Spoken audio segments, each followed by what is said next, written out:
मी नीटच बोलत होते.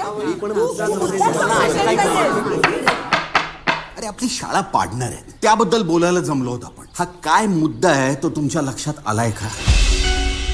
आता आपली ही मराठी शाळा पाडून इंटरनॅशनल स्कूल बांधलं जाणार आहे. इंटरनॅशनल स्कूल का सर? इमारत जेवढी पॉश तेवढं शिक्षण चांगलं असा समज झाला. आता बबनचा मुलगा हा इंग्रजी माध्यमात शिकतो. नाही तसा नाही सर.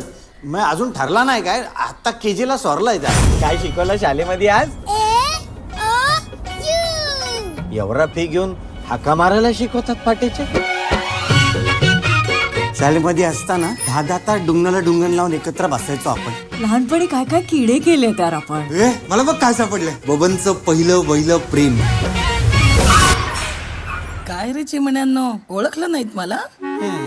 काय बब्बू? आईचा गो नार्वेकर बाई. काय काय केलंय यार. वर्ग धुवायचो, ग्राउंड झाडायचो. तुला तो गोगावले टेलर आठवतं का? म्हणजे काय, एकदा त्यांनी पॅन्टची झिप मागे शिवली होती, म्हणजे झिप काढून शी करायची आणि चड्डी काढून शू करायची, अशी आयडिया होती त्याची. आपलं ठरलेलं ना तिघींचं ह्यात जे लिहिलंय तेच होणार म्हणून. डॉक्टर तरी कुठे झाली? PhD झाले अगं मी. चल, ते खोटे डॉक्टर असतात. इंजेक्शन देतो तो खरा डॉक्टर. हे बघितलं का तुम्ही? 8वी नंतर डायरेक्ट 9वीचा वर्ग. आपल्या वेळी तुकड्या होत्या. ब क. गेल्या 5 वर्षात 1000हून जास्त शाळा बंद झाल्या. याचं मूळ कारण आहे आपल्यालाच आपल्या मराठी भाषेची लाज वाटते.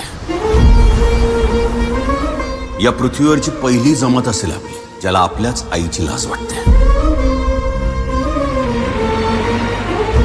अहो सर, तुम्ही काय एवढा हट्ट करताय जुनी आणि पडकी शाळा वाचवण्याचा? छापखाना आणि कारखाना यात अंतर असतं. तुम्ही जो बांधणार आहात तो छापखाना आहे आणि हा इथे जो उभा आहे हा कारखाना आहे. आपल्या विद्यार्थ्याला काय येतं हे नेमकं ओळखून माणसं घडवली त्यांनी. ज्या शाळेत शिकून तुम्ही मोठे झाला, आज तीच शाळा पडतीये. बघा आता, तुम्हीच ठरवा, आपली मराठी शाळा संपणार का आपली मराठी शाळा पुन्हा भरणार.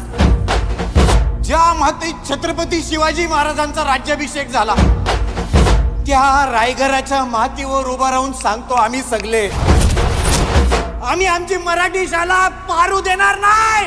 1 2 3 4 मराठी ज्योतीची बोलवू